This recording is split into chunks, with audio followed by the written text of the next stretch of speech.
Welcome back to another Habs Daily News. Today we want to talk about the winning versus losing, the culture versus NHL draft, and then the power of negotiation for Lane Hutson with the Montreal Canadiens, and then the difference between an NCAA player versus a CHL players for the power of negotiation.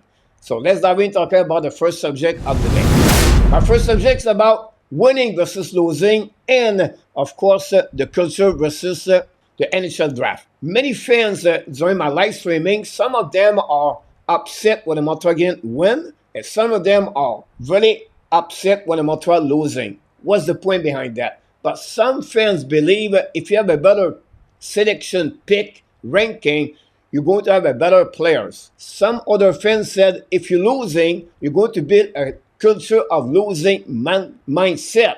Versus if you're winning, it will be better at long term to have that kind of winning mindset. But what do you think about this, coach? But I look about the NHL draft picks a couple of years ago until today.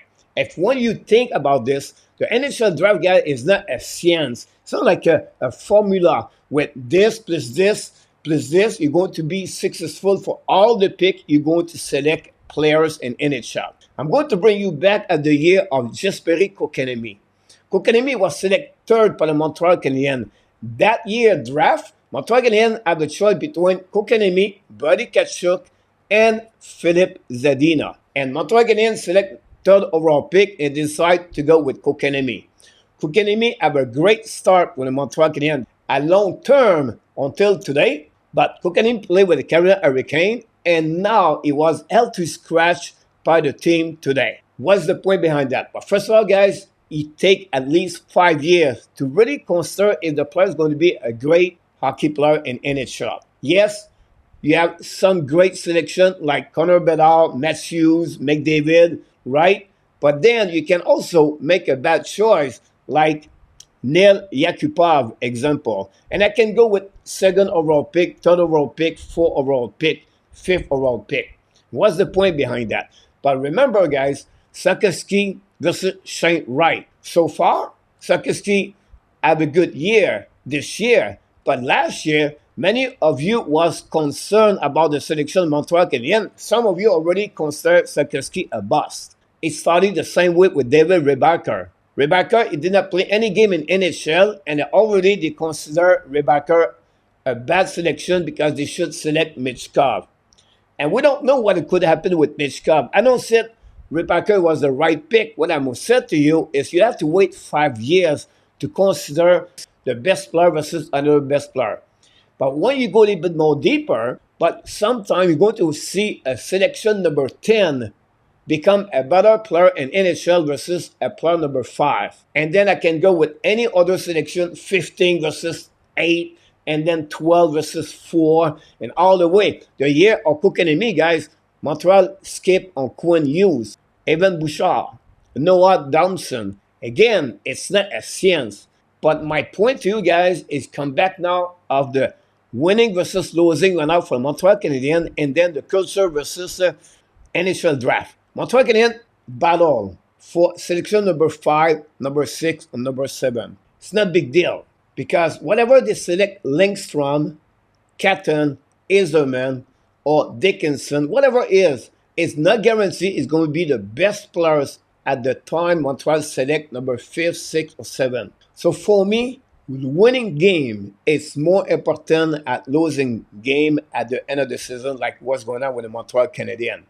And you're going to see a long term, every time Montreal select, don't jumping right away, oh, it's going to be a boss, or the Montreal should select that players, because every year, many teams in NHL miss the target. Because you always going to have a player like Andren Kempe, number 29, Jake Ottinger, number 26, Jason Robinson, second round pick. So for me, guys, it's more important winning game versus losing game.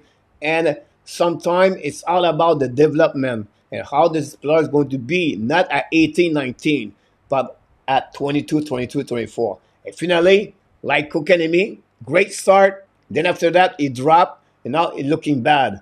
We're excited for Juraj Sakowski. Really bad first year. Many of you said he should play in the American Hockey League, should play junior. And now He find a way this year to become a solid hockey player, but it's not guaranteed it's going to be like this for 10 years. Cole Caulfield, 26 goals and 48 games under Martin St. Louis. This year, he has only 22 goals. It's hard to survive in NHL. It's hard to perform every year. Winning is more important at NHL draft pick. And for, of course, hopefully you understand my point. I'm not done yet. I want to talk about the power of Lane Hutson negotiation to finish this video. So what are you talking about? But first of all, Lane Hutson is going to complete his season next weekend during the Final Four of the NCAA. Whatever they win or lose, possible, he's going to decide if he wants to stay or to move in NHL as a hockey professional. And Montreal has 2 more games until the end of the season to have a chance to get Lane Hutson.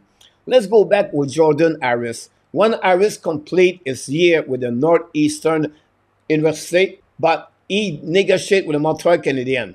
He finished the season, and then the year after that, he played with the Montreal Canadiens. If you look about Sean Farrell, last year with 6 games, he did not play this year with the Montreal Canadiens. He played with Laval Rocket. But when you want to talk about Lane Hutson, but the power of the Lane Hutson versus a CHL players. And Lane Hutson, he can decide if he wants to play with the Montreal Canadiens, and they have some kind of negotiation power to say, look, I want my player play at least with the Montreal in NHL and not playing in the American Hockey League. It's happening. Look about Adam Fox. It's a great example. Lane Hutson performed very well in NCAA. Became twice nomination for the MVP each year. Is it good enough to Montreal Canadiens and the Lane Hutson does kind of power for Lane Hutson to negotiation? I'm not sure. But don't be surprised. And next year, Lane Hutson is going to be in the lineup versus Logan Mailloux and maybe David Rebacker. I'm not guaranteed to do that, but I think it could happen.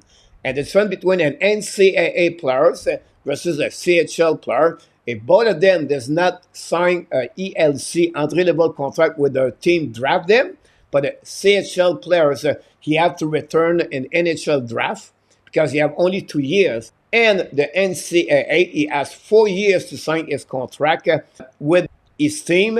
And if he does not sign his contract, he becomes a UFA and NHL. This gives you a little bit an explanation about the power of Lane Hutson in the next couple of days with the Montreal Canadiens. I'm not sure, but I think it's possible Hutson requests to start the season 2024-2025 with the Montreal Canadiens. You never know.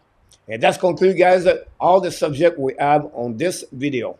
Thanks for watching another Habs Daily News. Hopefully you enjoy it. But before we leave, I invite you, don't forget to click on the like, subscribe, and leave me a comment about this video. And of course, remember, you have greatness inside of you.